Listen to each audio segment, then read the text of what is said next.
పాడి పంటలు ఛానల్ చూస్తున్న రైతు సోదరులందరికీ స్వాగతం. ముందుగా నా నమస్కారాలు అందరికీ తెలియజేసుకుంటూ ఈ రోజున వ్యవసాయంలో పునరుత్పాదక ఇంధన వనరుల వినియోగం మన వ్యవసాయంలో ఏ విధంగా ఉపయోగపడుతుంది అనే విషయం మీద తెలుసుకుందాం. ఎందుకంటే ఇప్పుడు మనం ఉపయోగిస్తున్న శిలాజ ఇంధన వనరులు అంటే పెట్రోల్ కానీ డీజిల్ కానీ లేకుంటే బొగ్గు నుంచి వచ్చే ఇతరత్ర ఇంధనాలు కానీ ఇవన్నీ కొన్ని సంవత్సరాల్లో, బొగ్గు అయితే 150 సంవత్సరాల్లో, అదే డీజిల్ పెట్రోలియం ప్రోడక్ట్స్ అయితే ఒక 30 నుంచి 35 సంవత్సరాల్లో అంతరించిపోనున్నాయి. శాస్త్రవేత్తల లెక్కల ప్రకారం ఇవి చూడడానికి కూడా లభ్యం కాని రోజులు ముందు ఉన్నాయని చెబుతూ ఉన్నారు. కాబట్టి మనం ఇప్పటి నుంచే ఈ ఇంధన వనరుల మీదే ఆధారపడకుండా మరి సాంప్రదాయేతర ఇంధన వనరులైన మన పునరుత్పాదక ఇంధన వనరుల్ని ఎలా ఉపయోగించుకోవాలి, ఇప్పుడు ఏమేమి ఉన్నాయి, వ్యవసాయంలో ఎలాగ మనం ఉపయోగించుకోవచ్చు అనే దాని మీద రైతు సోదరులందరికీ తెలియజేయాలని నా ముఖ్య ఉద్దేశం. అలాంటి వాటిల్లో ముందుగా వచ్చేది బయోగ్యాస్. మన గ్రామాల్లో కానీ మనకి అందుబాటులో ఉండే విధంగా మనం బయోగ్యాస్ ప్లాంట్లని మనం తయారు చేసుకోవచ్చు. భారతదేశంలో కనుక ఈ పునరుత్పాదక ఇంధన వనరుల్ని కనుక చూసుకుని ఉంటే ముందుగా వచ్చేది సోలార్ విద్యుత్, అంటే సౌర నుంచి విద్యుత్ వచ్చేది. తర్వాత జల విద్యుత్ పవర్, తర్వాత గాలి నుంచి వచ్చే విద్యుత్, గాలి పవర్ అంటాము, పవన విద్యుత్. తర్వాత వచ్చేది బయోమాస్ పవర్.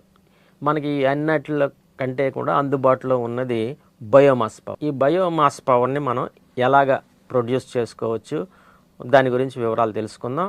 ముందుగా ఇది ఎట్లా ఉంటుందంటే, ఒక బయోగ్యాస్ ప్లాంట్ అనేది గుంత తీసుకోవాలి. ఆ గుంత 1 క్యూబిక్ మీటర్ పరిమాణంలో తీసుకుంటే మనకి గ్యాస్ ఒక ఫ్యామిలీకి సరిపోతుంది. ఆ 1 క్యూబిక్ మీటర్ గుంత తీసుకొని రౌండ్గా ఉండేలాగా దానికి కింద నుంచి వాటర్ రాకుండా ముందుగా బెడ్ వేసుకోవాలి. బెడ్ వేసుకున్న తర్వాత బ్రిక్ వర్క్ చేసుకొని దాన్ని భూమికి ఒక అడుగు ఎత్తు వరకు తీసుకొని సర్క్యులర్గా మనం కట్టుకోవాలి, రౌండ్గాను ఉండేలాగా. తర్వాత మధ్యలో ఒక సెపరేషన్ వాల్ ఒకటి కట్టుకోవాలి. ఈ మధ్యలో ఉండే గుంతకి లెఫ్ట్ సైడు రైట్ సైడు 2 ట్యాంకులు భూమికి పైన, భూమి సమాంతరంగా పెట్టుకోవాలి. ఒకటి మిక్సింగ్ ట్యాంకు, అంటే ఈ మిశ్రమం చేయడానికి. ఇందులో మనం ఏం వేస్తామంటే పశువుల పేడ, నీరు 1:1 నిష్పత్తిలో కలుపుకొని ఈ మిశ్రమాన్ని అందులో వేయాలి. అందులో వేసిన తర్వాత అది ఒక గొట్టం ద్వారా మనం ఇంతకు ముందు తీసుకున్న బయోగ్యాస్, దాన్ని డైజెస్టర్ అంటారు, అది గొట్టం ద్వారా కిందకి వెళ్తుంది.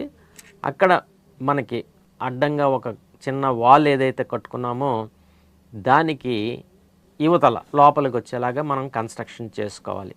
కన్స్ట్రక్షన్ వరకు అయితే మన బేస్ ఏదైతే కట్టామో ఇప్పుడు మనకి ఆ బేస్ పైన ఒక ఫ్లోటింగ్ డోమ్ అనేది వస్తుంది.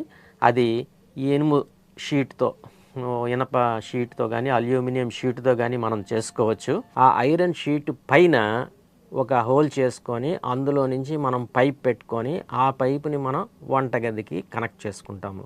ఈ బయోగ్యాస్ ఎంత దూరంలో ఉండాలి అని అంటే కిచెన్ దగ్గర నుంచి ఒక 5 నుంచి 10 మీటర్ల దూరంలో ఉండాలి. ఎందుకంటే మనకి కింద నుంచి ఆ వాటర్ అనేది వస్తుంది కాబట్టి కొంచెం దూరంగా పెట్టుకుంటే మనకి కన్వీనియంట్గా ఉంటుంది. తర్వాత మనం ఇన్పుట్గా జంతువులు మిశ్రమ వ్యర్థాలని మనం పేడ, నీటిని కలిపి మనం ఏదైతే వేసామో అది ఈ డైజెస్టర్ లోపలికి వెళ్ళి డైజెషన్ జరుగుతుంది. అంటే దాని మీద సూక్ష్మజీవులు పనిచేసి దానిని కన్జ్యూమ్ చేసేసి అవి గ్యాస్ని రిలీజ్ చేస్తుంది, గ్యాస్ను ఉత్పత్తి చేస్తుంది.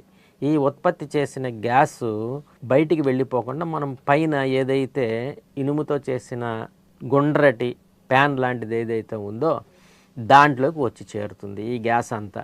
ఈ గ్యాసు ప్రొడక్షన్ అనేది కంటిన్యూస్గా ఉంటుంది కాబట్టి ఆ గ్యాస్ డోమ్ని ప్రెషర్ ఎక్కువైనప్పుడు పైకి తన్నుతుంది. అది ఆ పైకి తన్నినప్పుడు అది పైకి లేస్తుంది. పైకి లేసిన తర్వాత మనకి గ్యాస్ బాగా లోపల అక్యూములేట్ అయిందని, తయారైందని మనకు తెలుస్తుంది. సో మనం ఒక వాల్వ్ పెట్టుకుంటాము. ఆ వాల్వ్ ఓపెన్ చేయగానే గ్యాస్ డైరెక్ట్గా మన వంటగది దగ్గరికి వస్తుంది. అక్కడ కూడా ఒక వాల్వ్ పెట్టుకుంటే ఓపెన్ చేయంగానే మనకి బర్నర్లోనికి మనకి గ్యాస్ వస్తుంది. మనం లైటర్తో వెలిగించుకుంటే అది వెలుగుతుంది.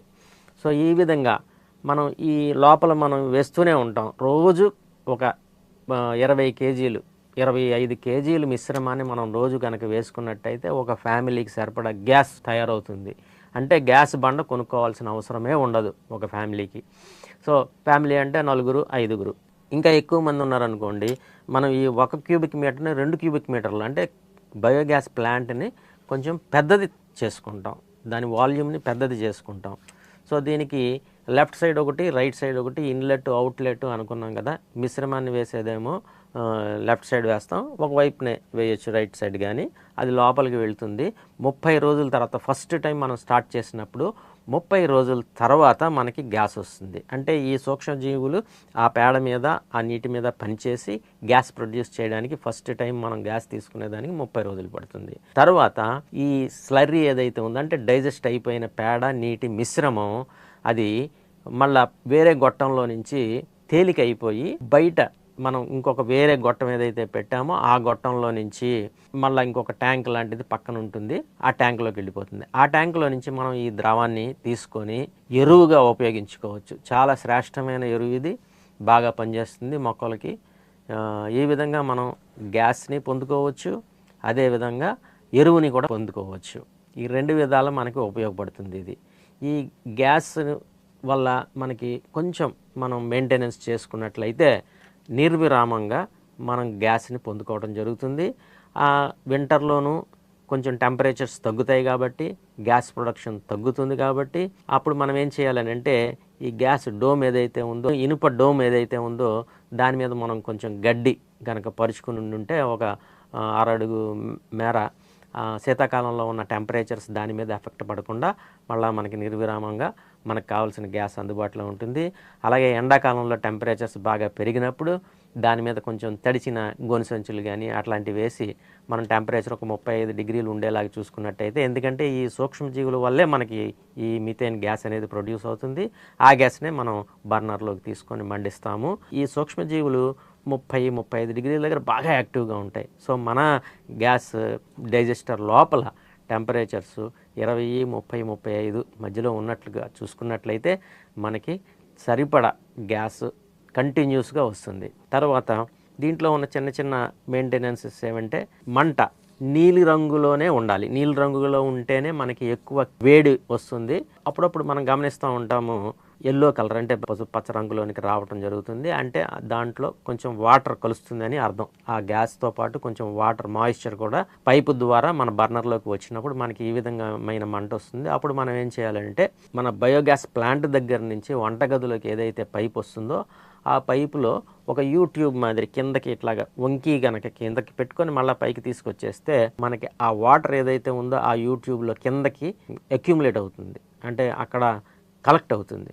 తర్వాత దానికి ఒక ఓపెన్ కాక్ పెట్టుకొని ఓపెన్ చేసుకొని వాల్వ్ పెట్టుకొని ఓపెన్ చేసి ఆ వాటర్ అంతా డ్రైన్ చేసేసుకొని మళ్ళీ క్లోజ్ చేసేస్తే మనకి ఈ ప్రాబ్లం కూడా ఉండదు.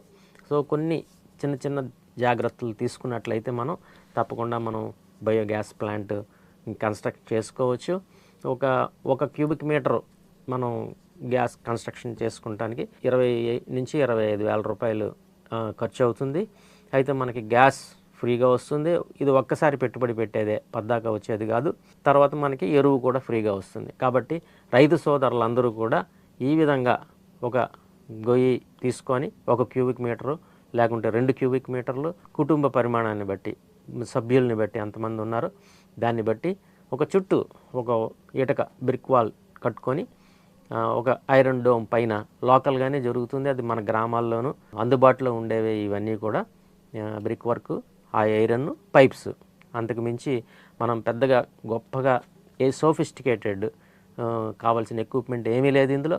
సింపుల్గా మన గ్రామంలోనే తయారు చేసుకొని మన గ్రామంలో దొరికే వస్తువులతోనే బయోగ్యాస్ ప్లాంట్ నిర్మించుకోవచ్చు, బయోగ్యాస్ పొందవచ్చు. రైతులందరికీ ధన్యవాదాలండి.